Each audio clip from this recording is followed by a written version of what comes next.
Welcome everybody back to Saturday Matters. I am as curious as all of you because I don't know anything more than the title of this, and I can't wait to hear about it. Before we start, let me give a quick announcement about what's coming up. The next 2 Saturdays, there will not be a program. Next Saturday there's an opera bus, and the Saturday after that is the Easter weekend. But the Saturday after that is the first Saturday in April, and we had so much fun last April celebrating National Poetry Month that we're going to do it again.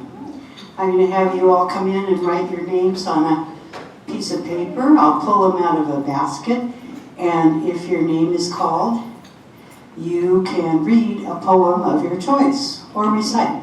We had a great time last year doing that, and people have asked me to do it again, and so I'm happy to do that.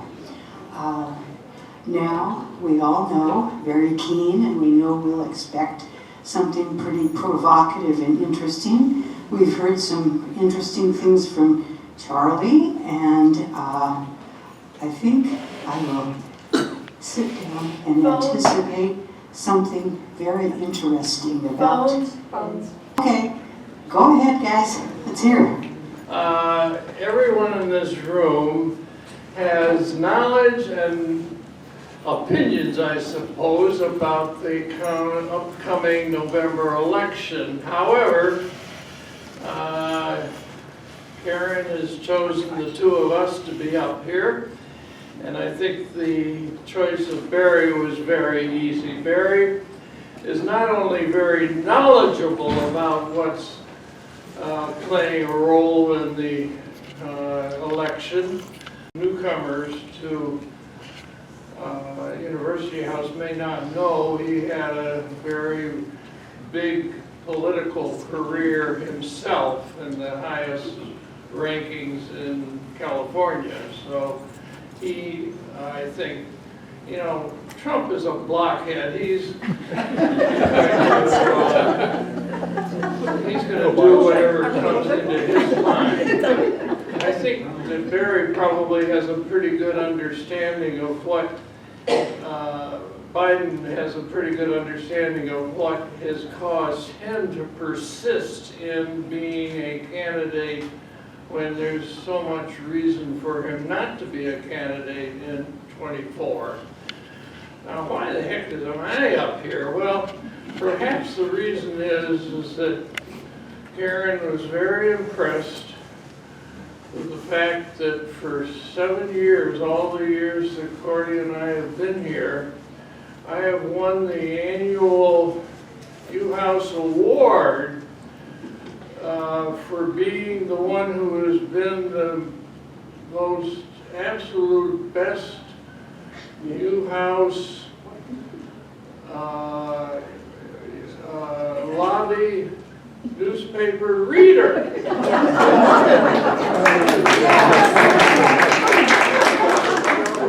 No one matches his study. So she said, well, if he reads the newspaper that much, he must know something about it. Right, Karen? Right. Yeah. You're absolutely right. Okay, now how are we going to do this today?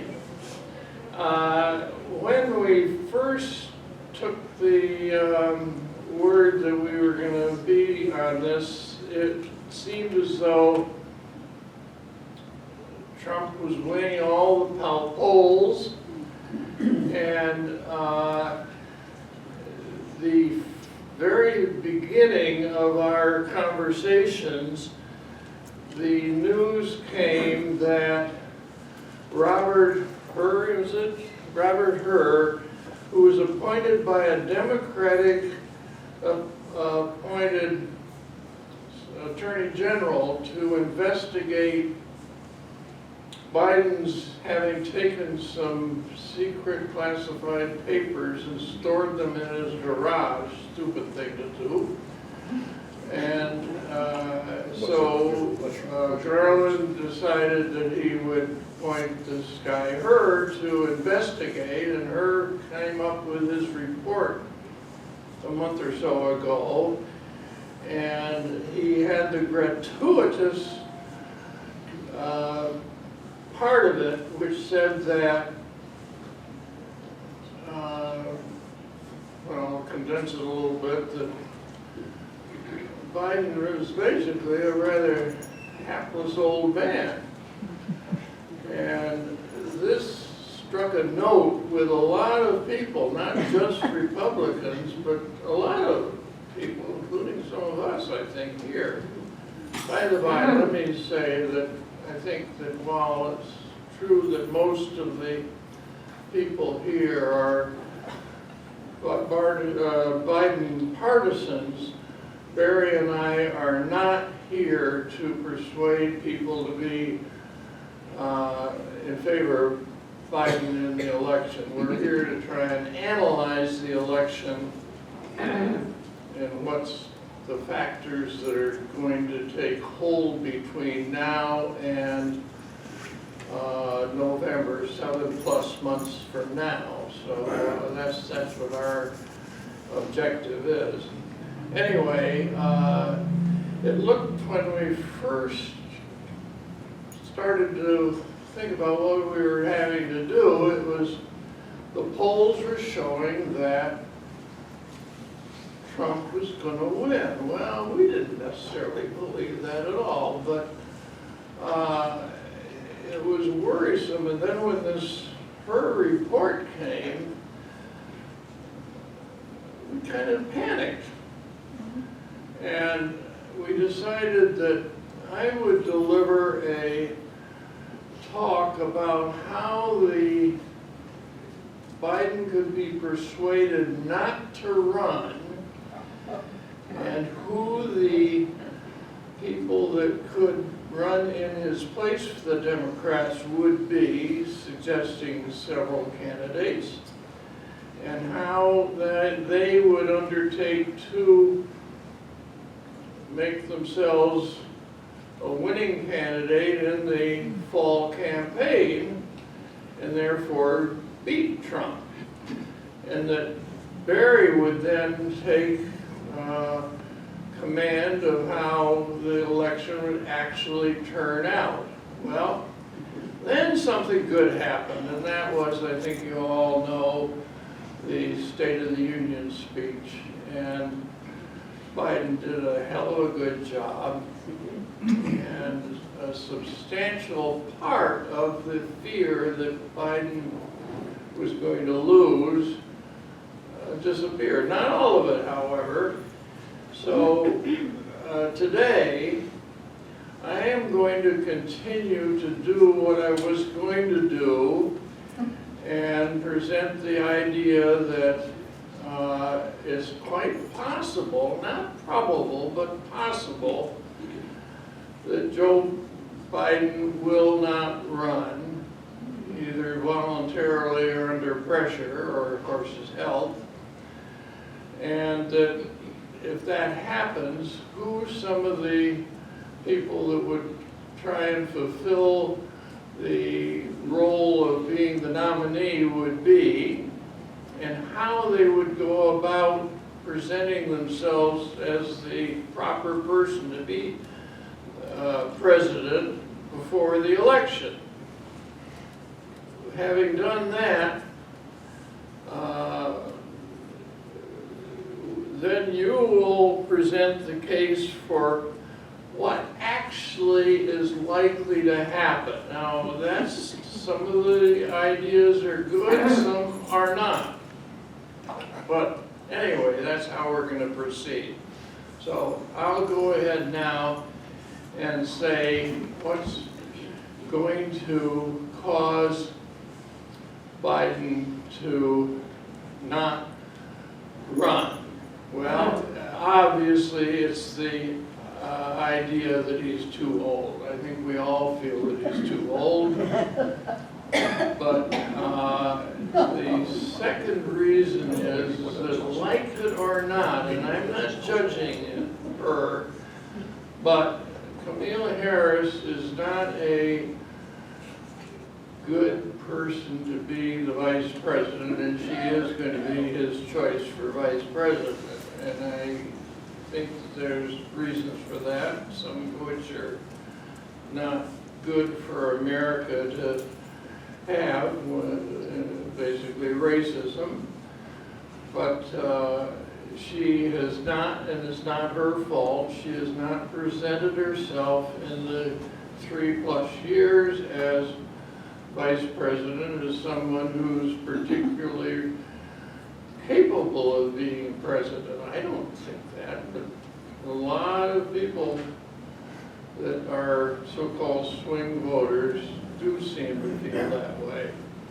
In any event, if in the next few months, long before, well before the election, the polls start going extremely negative toward Biden, and he doesn't show any strength physically, mentally, he could be, and I would say should be, persuaded not to run. Well, that would seem to present a crisis, wouldn't it? The primaries would be over.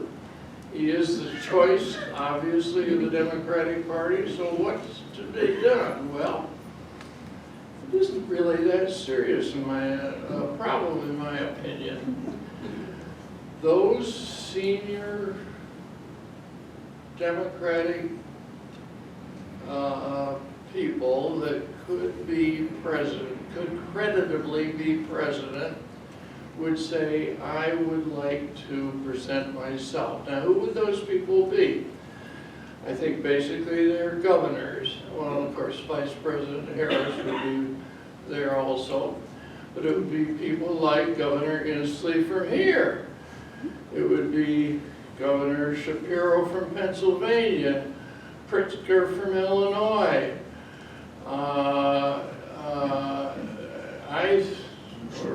Cordy and I are Michigan residents, Whitmer from Michigan. Anyway, those that felt that they could be good presidents would present themselves, and they would get tremendous amount of opportunity to get interviews on the media and interviews for print articles. There would be no shortage of opportunity to present why they should be the nominee. They would also have the opportunity to rapidly assemble a staff which would be there to, of course, raise money and to help them present themselves in the months of, let's just say, July, August, September. And when the I shouldn't say September, I should say July, August.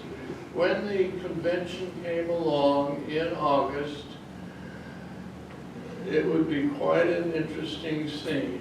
It would be like the old days. There'd be probably by that point, of the several candidates that presented themselves, it would probably be 2, maybe 3 that clearly were the favorites.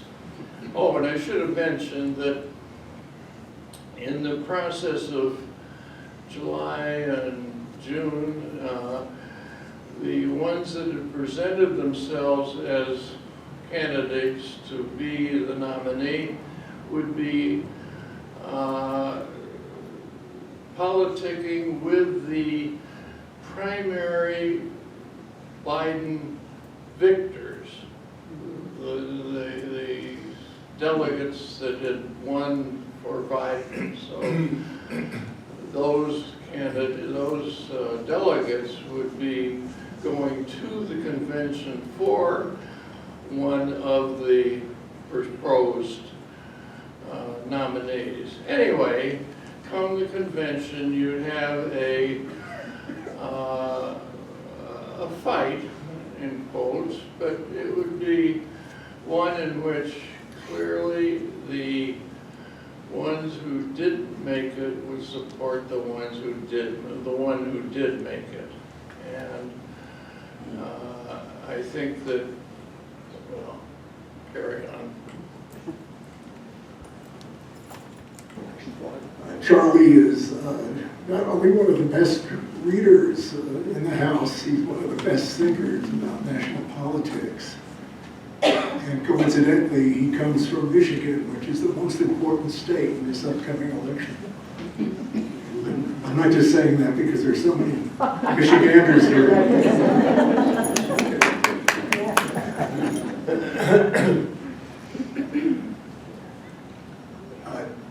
Charlie has laid out done a perfect job of landscaping. I note that, Phil. He's a good landscaper. You should include him in your classes. Anyway, that's digression. The question of whether Joe Biden should be replaced by someone able to generate more enthusiasm is much more complicated than is apparent. I'll start with this. Some residents here at University House dressed rather fashionably. I'm not one of them. So why am I this morning wearing clothing that's bound to attract attention? It's emblazoned with the word democracy for those of you who can't see it. There's someone who has an American flag that is just wonderful. I wish I had that sweatshirt. Okay. I'll tell you why I'm wearing this democracy sweatshirt. Democracy is something we take for granted. If I asked you to raise your hands, I won't, to indicate support for democracy, I think most of you would raise them.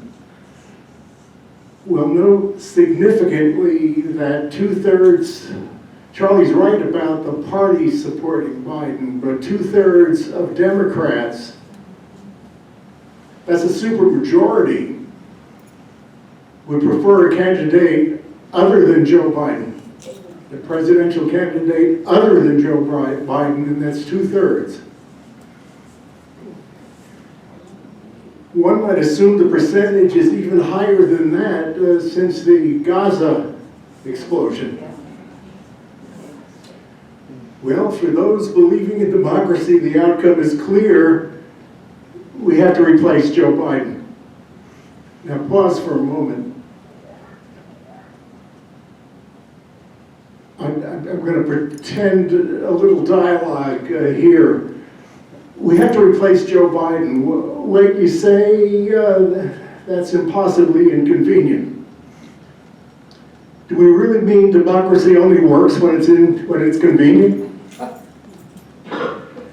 No, you say, I mean, it's just a bad idea. Really? Who authorized you or anyone to determine when it's okay for an overwhelming majority decision to be ignored?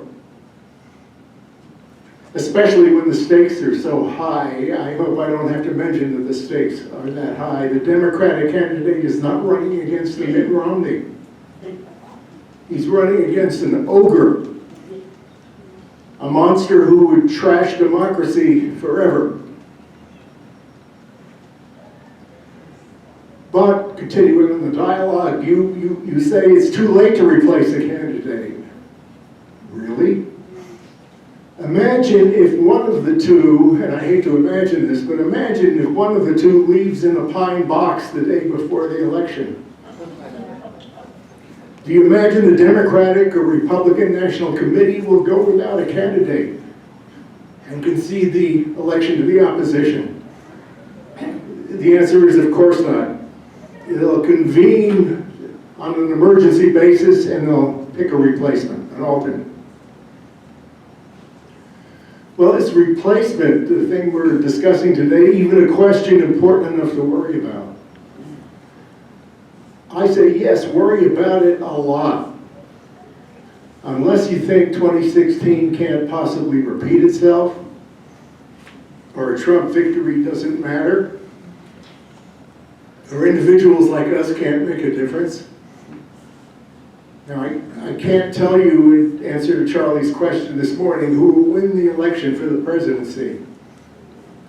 I can tell you and try to show you that either candidate could win.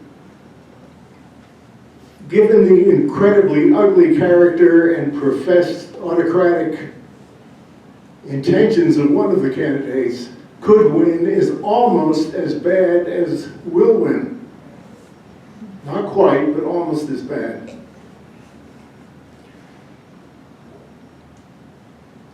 You should want to be sure that that ogre is opposed by the strongest possible candidate possessing adequate qualifications.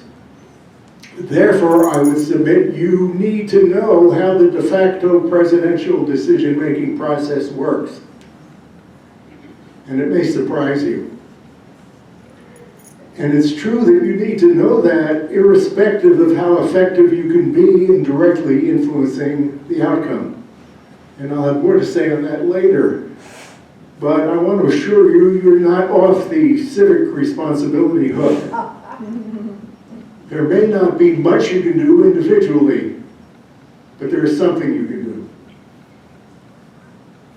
Now, there are a couple of political equations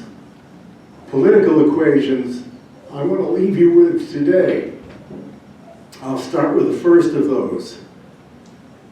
The size of the component of volatility or unpredictability in this election is no less than extraordinary. Consider this, the election will be decided not by the citizens of this so-called democracy, but by a very few whose votes count. I ask that you concentrate on who those few are, where they live, and how they think. The votes that count under the prevailing rules of our odd and archaic electoral college emanate from about half a dozen swing or battleground states. That's roughly 6, maybe 7 or 8. Roughly 6 out of 50. 6 out of 50. All states in which, by the way, Trump is outpolling Biden by several percentage points. He only won them by less than half a percentage in 2020.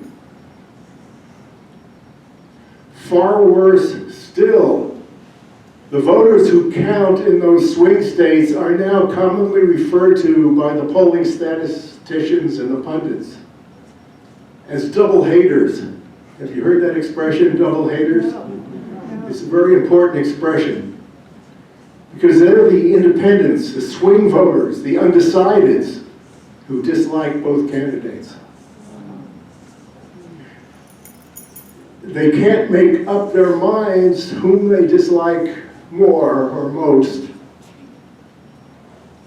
Their behavior will put each into one of 3 predictable categories at voting time.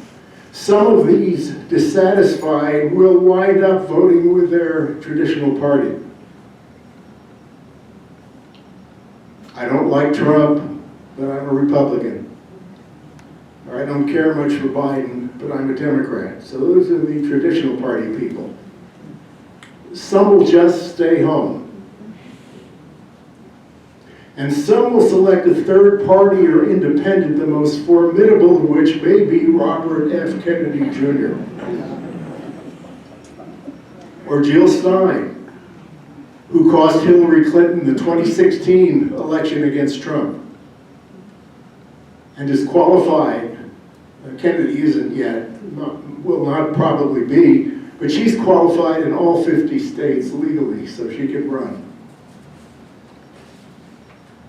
The point that must not be forgotten is this. The next president will be chosen by the swing voters in the swing states. The swing voters in the swing states. A very small percentage of an even smaller percentage of voters.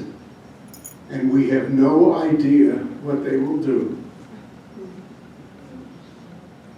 If that isn't explosive volatility, I can't imagine what is.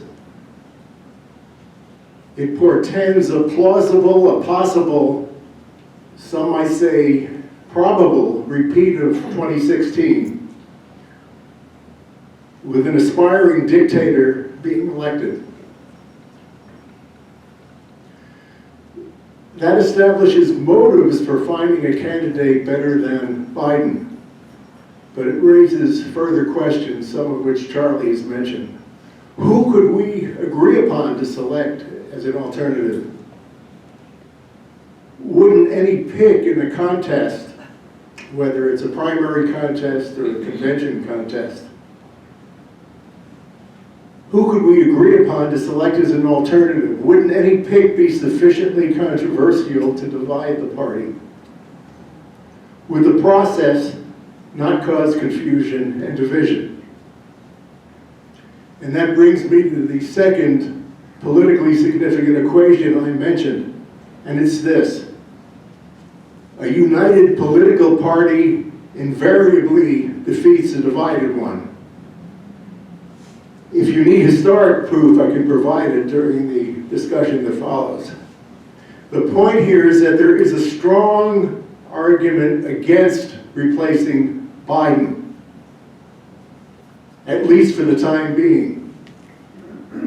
We should not let a Republican Party unified under Trump overwhelm a divided Democratic Party. However, there are some circumstances that would change my mind in favor of replacing Biden. And Charlie has alluded to those. Some serious physical or mental impairment of either candidate before November. If Biden dies or becomes impaired, we have no candidate. We have no candidate. And Trump is our next and last president. And what if Trump gets convicted or sustains a serious health issue? And we're faced with an attractive replacement candidate that easily runs better than Biden. Think of the candidates who contested for the Republican nomination. Some of them are outrageous, and some of them might be considered by the general public. Anyway, we could lose either way, and we can't afford to lose. The other circumstance that would cause me to favor a replacement effort is this. The polling now is not very good. It's not all that bad. But it's March. If the June polling puts Trump ahead by 5 or more percentage points, we've lost. And a bad result could well end all future elections. I'm open now to, we want to engage the audience. We really want to know what you think about these things. So I'll stop for now. Could I just say a couple of things that I think are optimistic for the Democrats? Please, please. One that I've felt all along is that I think there's a lot, and I'm not saying a majority of Republicans or voters for Trump in 2020, but quite a few of them really don't want to have a second Trump term. They would suffer from a second Trump term, and they just don't really want to go through it. So I think that they might want to avoid that by seeing Biden win. I guess my response to that is that having to rely on hatred of Trump says something about a Democratic Party that it can't select a candidate that is attractive to the voters. So I'm less optimistic. What is it, I'm asking this question of you, Barry. What is it about our vice president that you feel makes her unelectable or a bad candidate or a no candidate? Well, note first, just as a matter of fact, that if Biden were to be incapacitated during the 8 months of serious and heavy campaigning that he's burdened with, if he's incapacitated, she is not the candidate. She is not the candidate. He is still. If he's incapacitated, you don't want him as a candidate. You don't like him, but what's the matter with her? Nothing's the matter with her, but she has to prove herself because she's not automatically the candidate.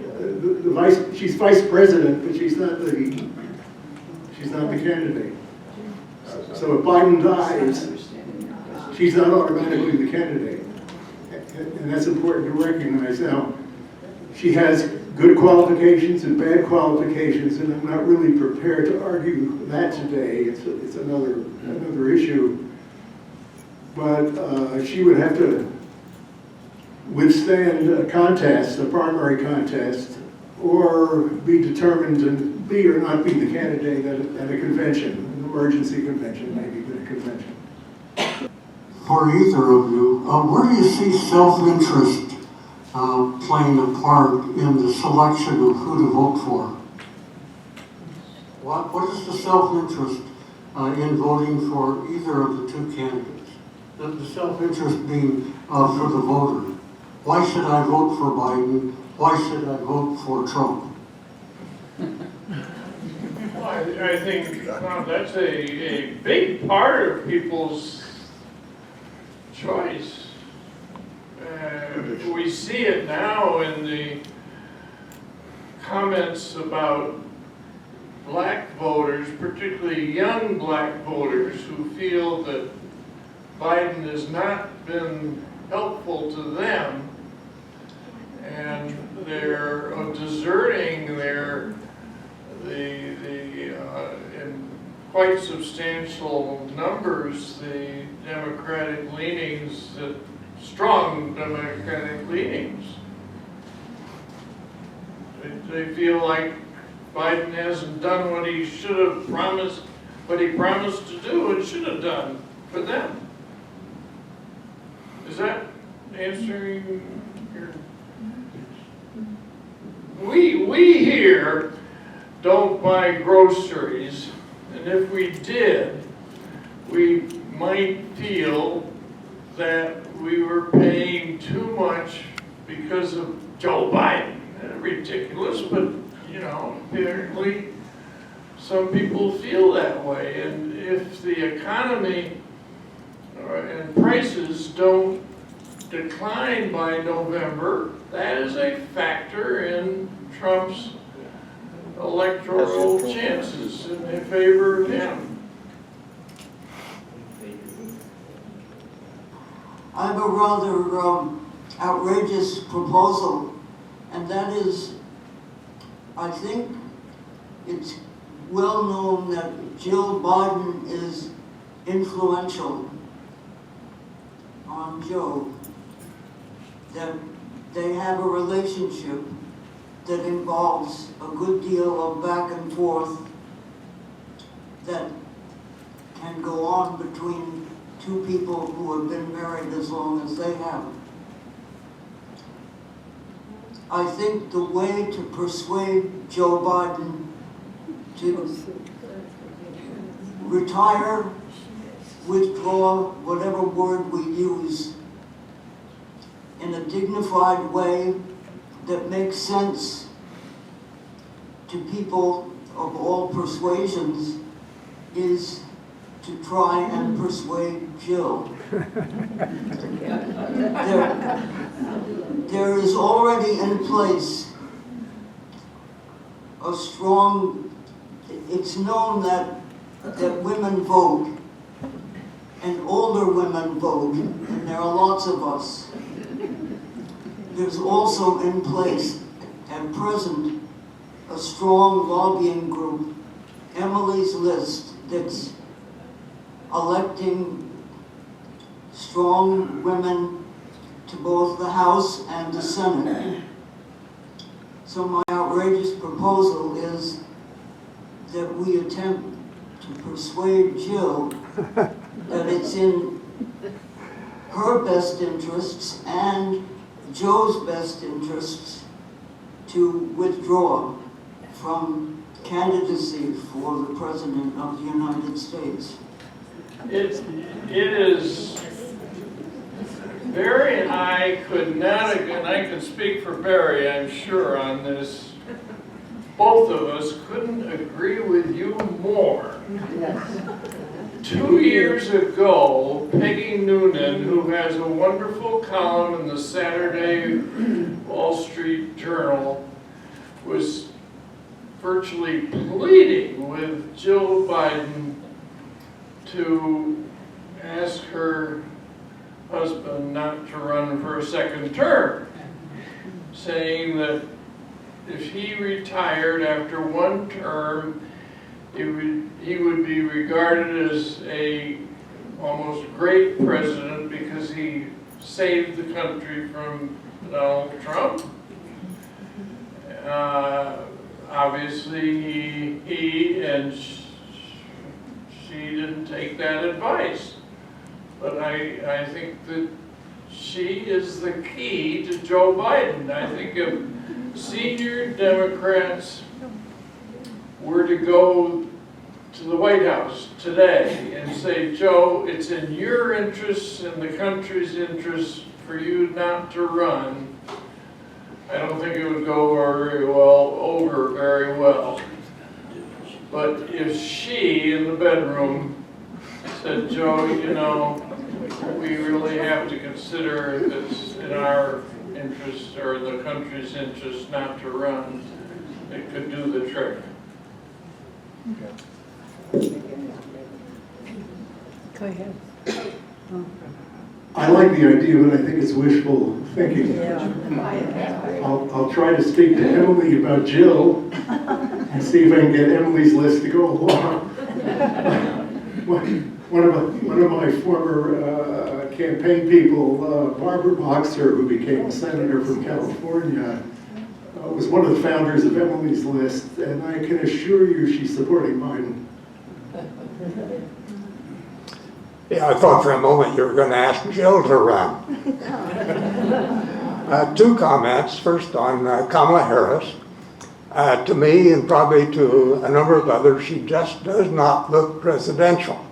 And I remember when the second Bush was running, they put Keene in there to add the gravitas. And I don't think she has it, and whether I'm a male big feminist or whatever, there are a lot of folks like me. The second thing, I listen to a lot of pundits saying, well, when people see the outrageous stuff that Trump is saying or the outrageous stuff that Kennedy is saying, then they'll change their minds. But I fear that these folks don't really follow that much in detail. And so I think they'll continue to get the same old garbage they're getting now. Yeah. You're next, but I want to say this. I'm sensing a lot of wishful thinking. Yeah. I have heard the phrase low information voters being applied to people who vote for Trump and so forth. Jerry, and then Cynthia. Previous questioner mentioned that if you were voting your self-interest and not your candidate, then who would you vote for? And so in some ways, that's the way this election is going. So if you're voting for Trump, I don't know who is really voting for Trump, but I do know that people who are against abortion are voting for Trump. I do know that a large number in the Christian community believe in a Christian United States, and they think that Trump will do that for them. The other group on the back, there we go. And so if you think about it, there are a variety of things that Trump did that benefited a lot of people. So the making the courts more conservative, obvious. Tax rate, or giving more tax breaks to the top 1%, obvious. Doing away with oversight for all kinds of parts of the population. He did that. So he really was a benefit to a lot of people and a lot of big donors. For Trump, we have another thing. What is our, what do we want from our government? Democracy, the ability to vote, the concentration on the middle class, the idea of creating more jobs here in the United States. And I'm sure that each of you could go ahead and contribute your own ideas to this. But I'm saying essentially there are two figureheads, and one of them, and I'm for Biden, but vote your self-interest, because this is very much an election for the self-interest and not necessarily only for the person who leads the party. Okay. I was backing away from this, but here's the phone. My sense is that we are not going to be able to do any massive reconstruction of how this country functions. The whole world is, if you read the papers, which I do, the whole world is kind of falling apart and arguing and fighting. So that kind of thing has to work itself out. And my own sense is that probably it will be another 10, 15 years before people start realizing we have to do it a different way with democracy. So when I think about that, two things come to my mind. One is remembering several years, one long ago, one several years ago, when the whole country became focused on one kind of change that was much more democratic and respecting of ordinary people. That one time that I'm remembering from long ago is when the whole country gathered its energy to stop buying, what was it, Joe? Grapes. Grapes, thank you. No grapes. It was a shift in our identification for what works. And one of those things is what works is when the ordinary people are being paid properly and there's a surge towards a democratic society. More recently, in 2008, we had a similar kind of chaos that resulted in the victory of Obama. Again, there was a concern for those who are not powerful under the existing system. And one thing really struck me about the Obama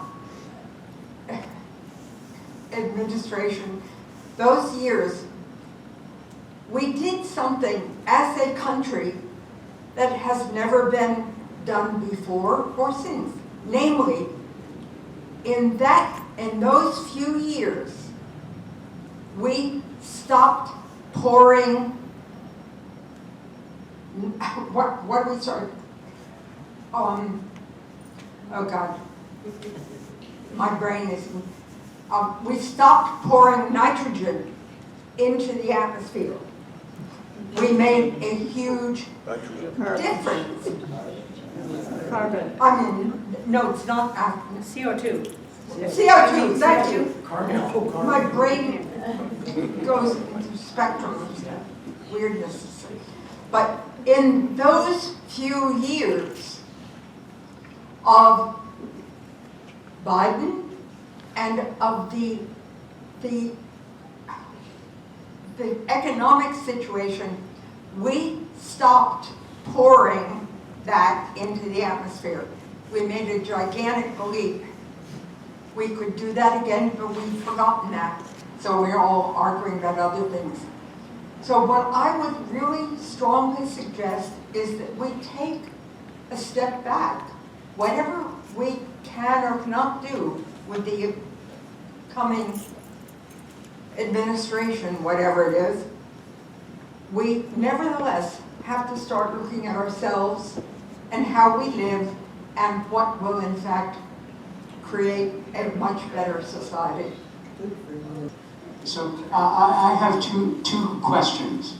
The first one is, there have been a series of elections that were deemed to be relatively close and uncertain. That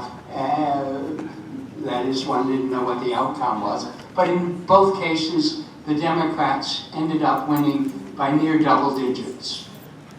Okay, there was the election, the congressional election in New York, an election on some matter or other in Ohio. But those votes were supposed to be close, but they ended up being surprisingly large Democratic wins. So that's one question. What do you think accounted for that? And the other one is, I don't know much politics, certainly not as much as either of you gents, but I do know probability theory. And I know that the maximum value of a probability is 1. And the more uncertainties there are in a chain of events, the further away from 1 you get. So I would be very, very strongly against taking any action to remove Biden. Now, obviously, if he dies or becomes incapacitated, it's no longer an issue. But the uncertainties that lie between trying to get a candidate and the thicket of unforeseen things that you would be walking into seems to me to be far too great a risk to just undertake trying to stop asking Biden to withdraw. Jerry, Barry can possibly handle the second probability matter. I can't. On the first, I think the answer is abortion. I think that was huge. I just would say one thing, though, about the 1948 presidential election. Harry Truman was going to lose that election for sure. He campaigned vigorously, and I think Joe Biden is taking that to heart and is doing that, and I hope that he succeeds like Harry Truman did. On the first point, I desperately would like to share your optimism, but consider what happened before 2016. The Democrats were winning. We elected a president, Obama. We re-elected a president, Obama. And then we augured into the ground. It was a terrible thing, and I'm afraid that the elections that depended on abortion are not all that stable. That they may be more of a sugar high than anything else. And I worry about that. You know, Michigan resident, as Cordy and I are, I cannot ever get over Hillary Clinton's not visiting Michigan once in a whole campaign.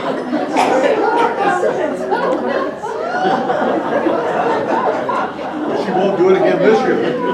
Jerry, what was your second question? I was hoping you'd stop after the first because you asked for a penetrating It was question. just the vast uncertainty that if you get Biden to just withdraw and then look at, oh my God, look at what we face now, all that has to be put together, and each step potentially,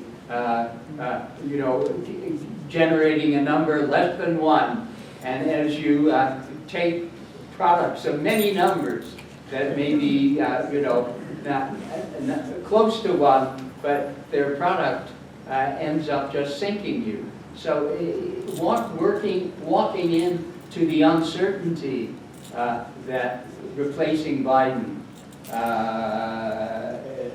would make seems to me to be really a serious miscalculation. When you talk about uncertainty, we have already unparalleled uncertainty in this upcoming election. And I'm not certain that replacing Biden would increase that uncertainty. It might reduce that uncertainty, and I think that that's... But it could reduce it in the wrong direction. It could.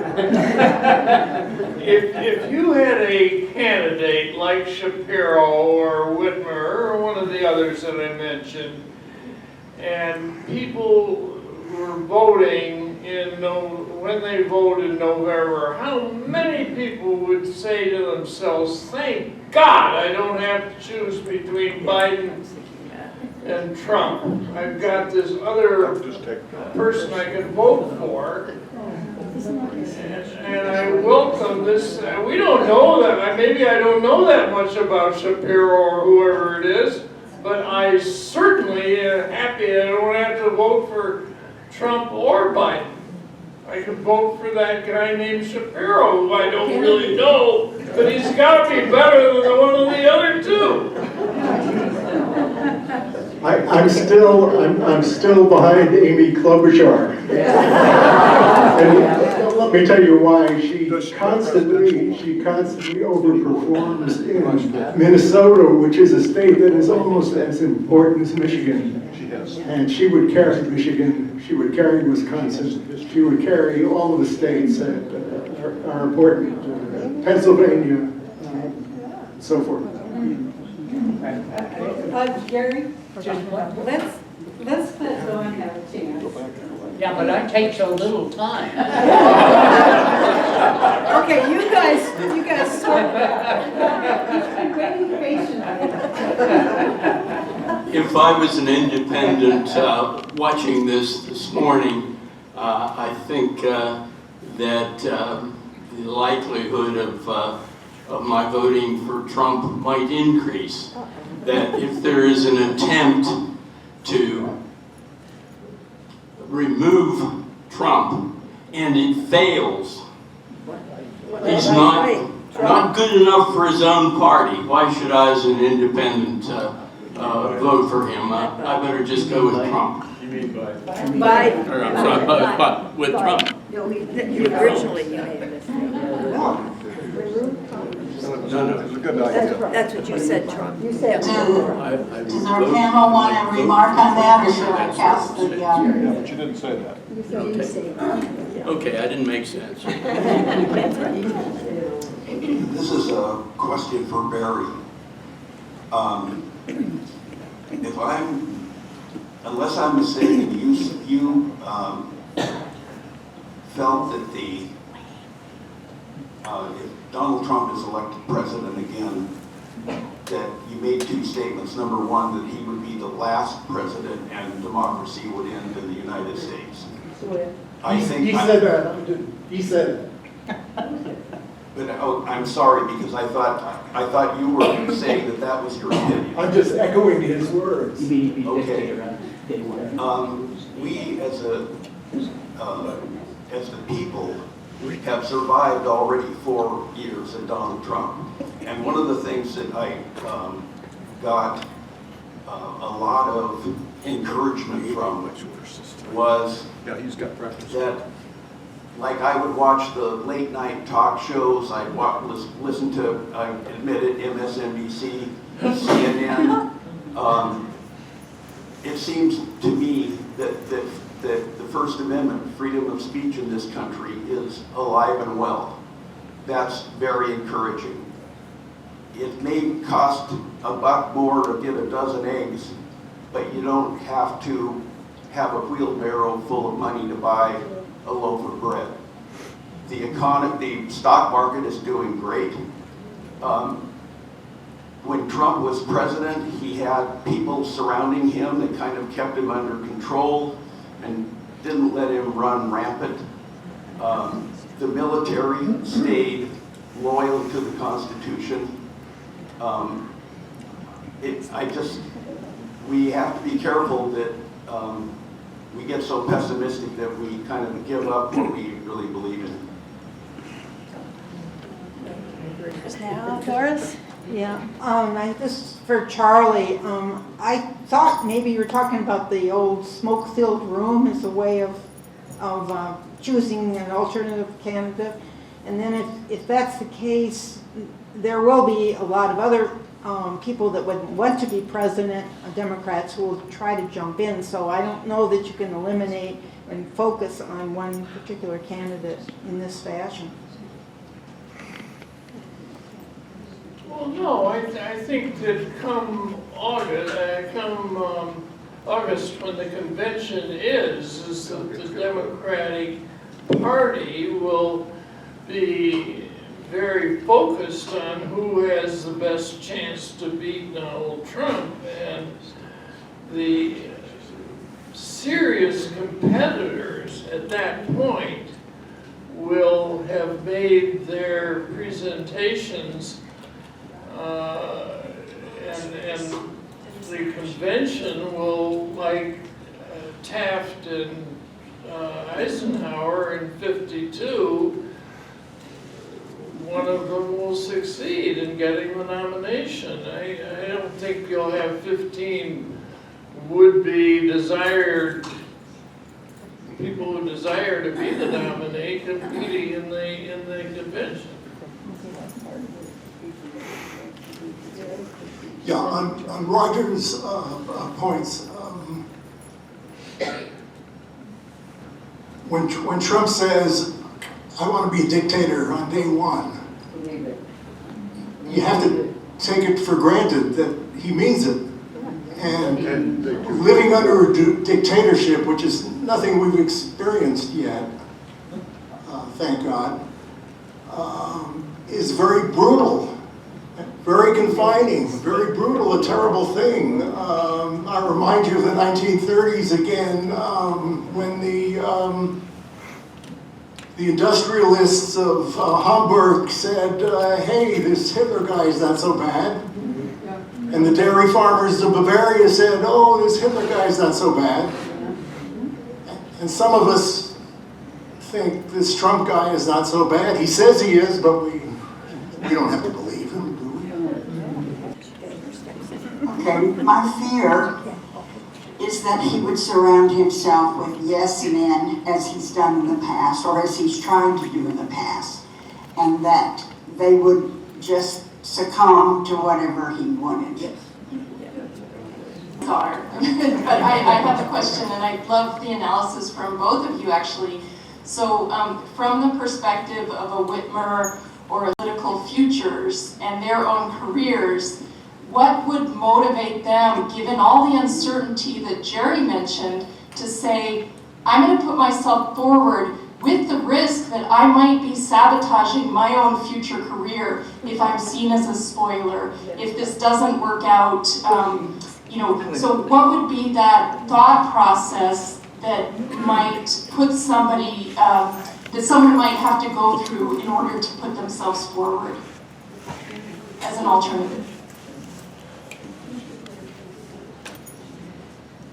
Well, if you run for president and are running in an attractive, vigorous campaign and lose, that doesn't mean you don't have a leg up for the next campaign.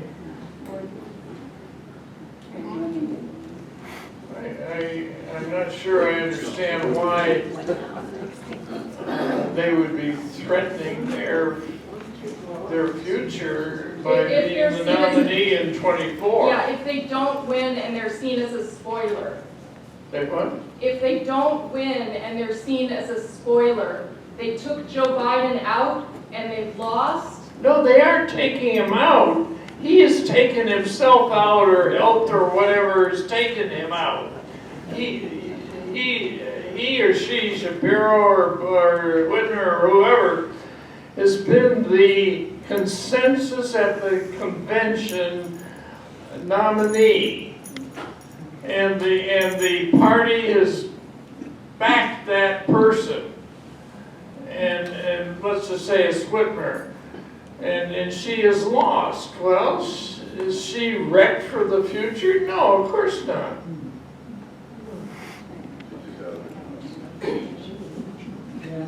Okay, Jerry. I'm just smart enough to not want to get involved in a father-daughter dispute. So, this is a general question. If to strengthen their position in the upcoming election, should the party move to a more or less progressive position?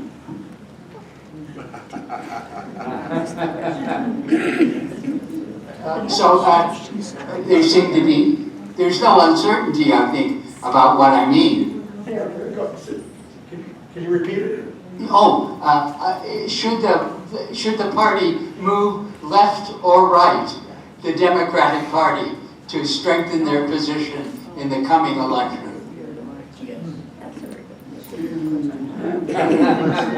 I'll try to respond. I'm not sure I can, because the party is pretty centrally located right now. The people on the left would disagree. The people who are on the right would disagree. And it's difficult to say in which direction they ought to move. I'm very concerned about the young black vote. I mean, we live in kind of a bubble. The world is being reintroduced to slavery and the effects of slavery, and some people are opening their minds and some people are closing their minds because of it. And I think it's very important that be attended to, and if that means moving a little to the left, I think we could do that. Okay, thank you. We have run past our time, but that's good. Thanks for all these great questions, and thanks for a very provocative and mentally stimulating